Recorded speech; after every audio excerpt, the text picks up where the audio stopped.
السلام علیکم ورحمۃ اللہ وبرکاتہ۔ آج کے خطبے کا عنوان ہے ایک سال کی انتہا اور دوسرے سال کی ابتدا۔ الحمدللہ والصلاۃ والسلام علی رسول اللہ۔ اما بعد، یقیناً تمام تعریفیں اللہ کے لیے ہیں۔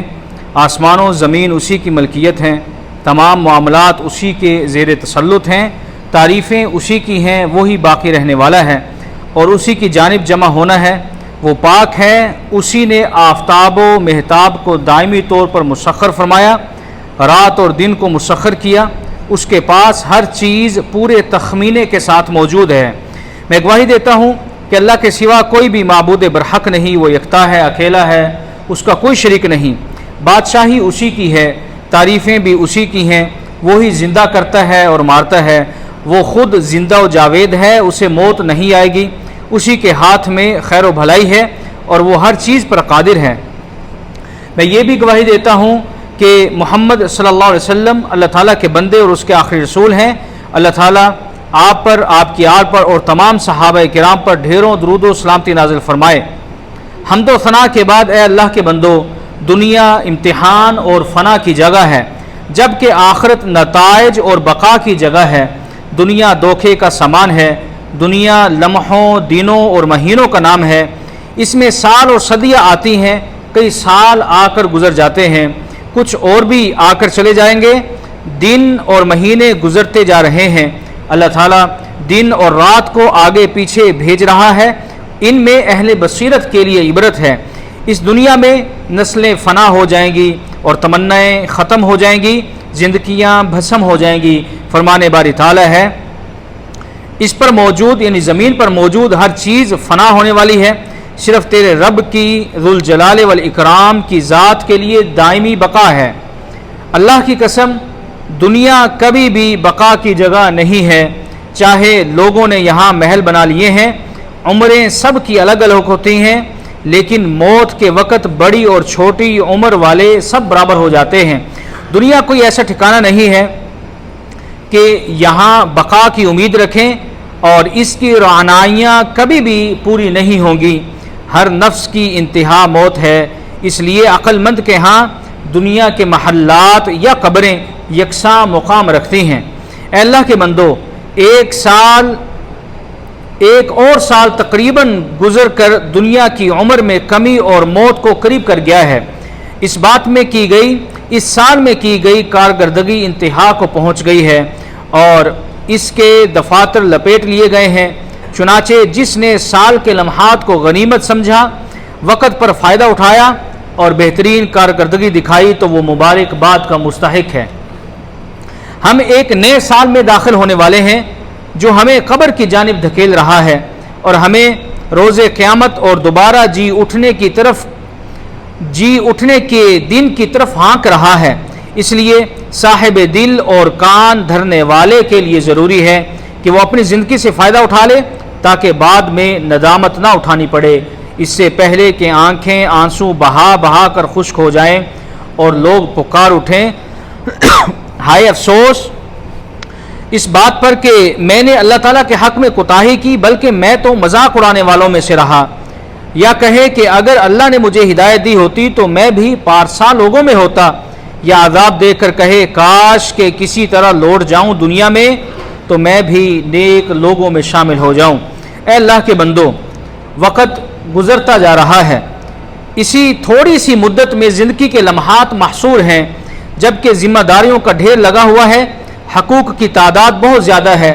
پھر انسان سے یہ بھی پوچھا جانے والا ہے کہ زندگی کہاں گزاری، جوانی کہاں صرف کی۔ انسان سے ضائع کردہ زندگی کے بارے میں بھی حساب لیا جائے گا، رائے گاں کیے ہوئے وقت کا حساب کیا جائے گا۔ زندگی کتنی ہی لمبی ہو جائے پھر بھی مختصر ہے۔ فرمان باری تعالیٰ ہے، اللہ قیامت والے دن فرمائے گا تم زمین پر کتنے سال رہے ہو؟ وہ کہیں گے ہم ایک دن کا کچھ حصہ۔ شمار کرنے والوں سے پوچھ لو، اللہ فرمائے گا تم تھوڑی دیر ہی ٹھہرے ہو اگر تم جانتے ہو۔ کیا تم نے یہ سمجھ لیا تھا کہ ہم نے تمہیں بیکار اور فضول پیدا کیا ہے اور تمہیں ہماری طرف نہیں لوٹایا جائے گا؟ اے اللہ کے بندو، اللہ تعالیٰ نے تمہیں فضول پیدا نہیں فرمایا اور تمہیں بے مہار بھی نہیں چھوڑا۔ اللہ تعالیٰ نے تو زندگی اور موت کو پیدا ہی یہ آزمانے کے لیے کیا ہے کہ کون کارکردگی کے اعتبار سے، کون عمل کے اعتبار سے اچھا ہے۔ اس لیے اللہ تعالیٰ نے دنیا میں زندگی کو پیدا کیا۔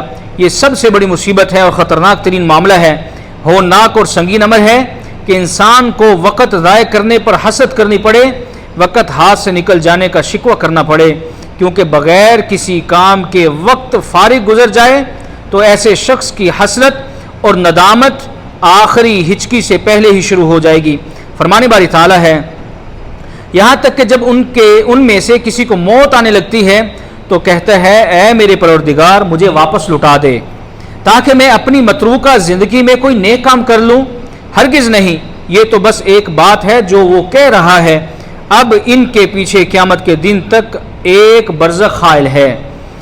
اسی طرح اللہ تعالیٰ ایک اور مقام پر ارشاد فرماتے ہیں، اے ایمان والو تمہارے اموال اور اولاد تمہیں اللہ کی یاد سے غافل نہ کر دیں، اور جو لوگ ایسا کریں وہی خسارہ اٹھانے والوں میں سے ہیں۔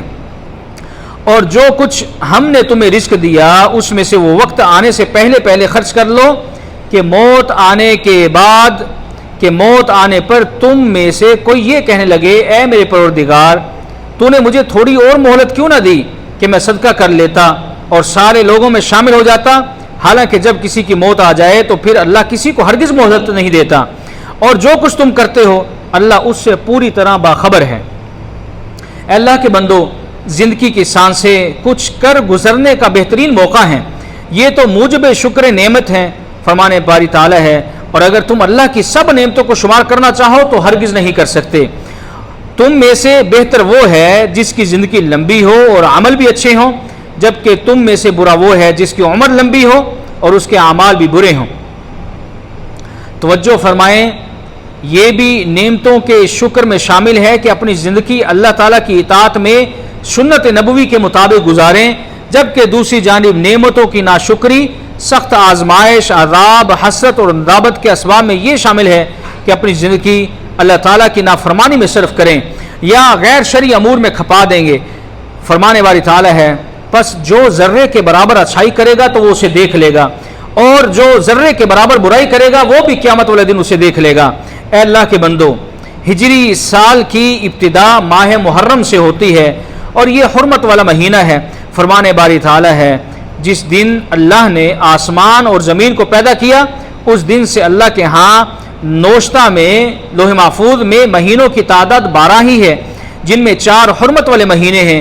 یہی محکم دین ہے، لہذا ان مہینوں میں اپنے آپ پر ظلم مت کرو۔ محرم الحرام شروع ہونے والا ہے، یہ حرمت والے مہینوں میں سے ہے، لہذا اس مہینے کے اندر اللہ کی نافرمانی سے بچنے کی حتی الامکان کوشش کرنی چاہیے۔ نبی کریم صلی اللہ علیہ وسلم نے ارشاد فرمایا، زمانہ اپنی اصلی حالت میں واپس آ گیا ہے، جیسے اللہ تعالیٰ نے آسمان اور زمین کے تخلیق کے دن انہیں بنایا تھا۔ سال میں 12 مہینے ہوتے ہیں، ان میں سے 4 حرمت والے ہیں، 3 ایک ساتھ ہیں، ذوالقعدہ، ذوالحجہ اور محرم، اور چوتھا مضر قبیلے کا رجب جو کہ جمادی اور شعبان کے درمیان ہے۔ متفق علیہ۔ اللہ تعالیٰ مجھے اور آپ سب کو ان ایام کی فضیلت کو سمجھنے اور ان میں نیک اعمال کرنے کی توفیق عطا فرمائے، اور ان حرمت والے مہینوں میں ان کی حرمت کو پامال کرنے کی اللہ میں توفیق نہ دے۔ اللہ تعالیٰ مجھے اور سب کو قرآن مجید کی برکتوں سے بہرہ مند فرمائے اور اس کی آیات سے خوب تر خوب مستفید ہونے کی توفیق عطا فرمائے۔ سبحان ربک رب العزت عما یصفون وسلام علی المرسلین والحمد للہ رب العالمین۔